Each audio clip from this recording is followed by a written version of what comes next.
Quick question. If you live in the UK, whether you were born here or moved here, should it take 5 years or 10 years to settle permanently? Because that one decision doesn't just affect migrants. It affects jobs, housing, taxes, and public services across the whole country. And here's what makes this even more confusing. Net migration already dropped from around 944,000 in 2023 to about 200,000 by mid-2025. So numbers are already falling. And yet, we are still talking about making settlement harder. And even more interesting, these changes were expected earlier. Now they're delayed. And now, they might not even be as strict. So, what's really going on? Let's break this down. Simply, ILR, Indefinite Leave to Remain, means permanent residency. You can live in the UK without time limits, no visa renewals. And net migration simply means how many people come in minus how many leave. Simple. But the debate is not simple. It's not. Before we go further, quick poll, 5 years or 10 years. Drop it in the comments right now. I genuinely want to know where you stand. Now here's where most debates go wrong. People mix completely different groups. Legal migrants, asylum seekers, illegal entry. These are not the same thing. Different rules, different systems, different numbers. And if we mix them, we end up arguing the wrong problem. Let's look at the legal side first. In the year ending 2025, around 809,000 non-visit visas were issued. About 407,000 were students. Around 168,000 were workers. And roughly 67,000 were family visas. So the reality is, most migration into the UK is legal, structured, and approved. Now here's one side of the argument. Many legal migrants say, we followed the rules. We paid to be here. So why change the system now?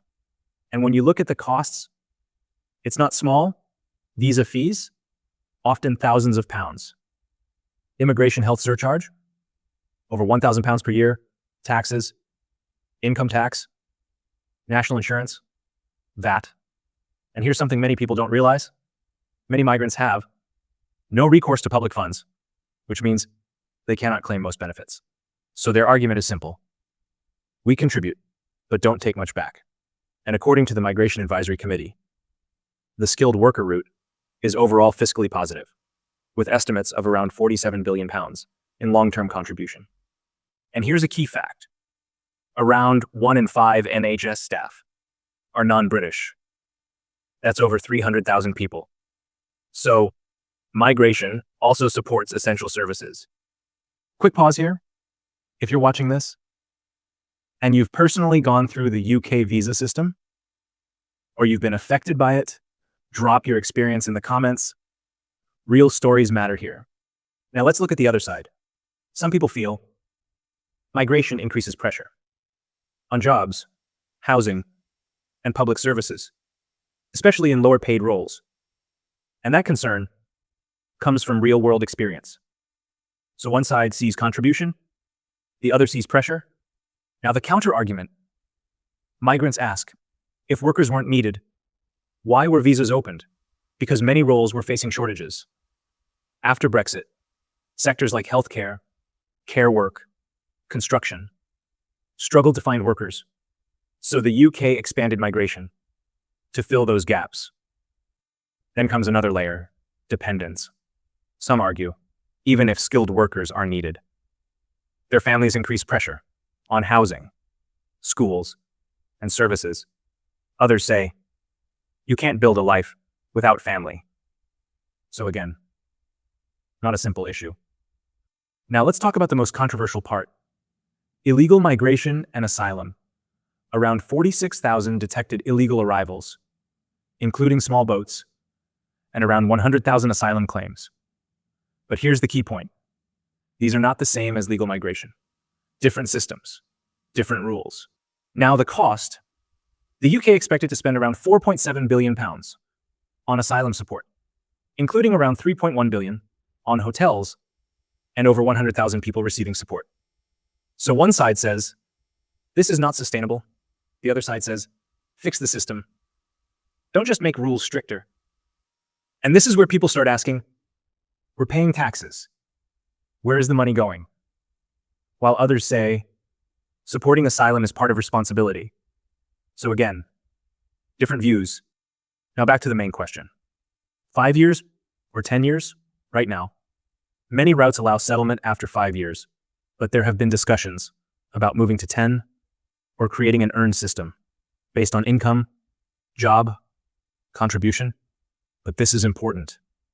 This is not confirmed law. Now here's what's happening right now.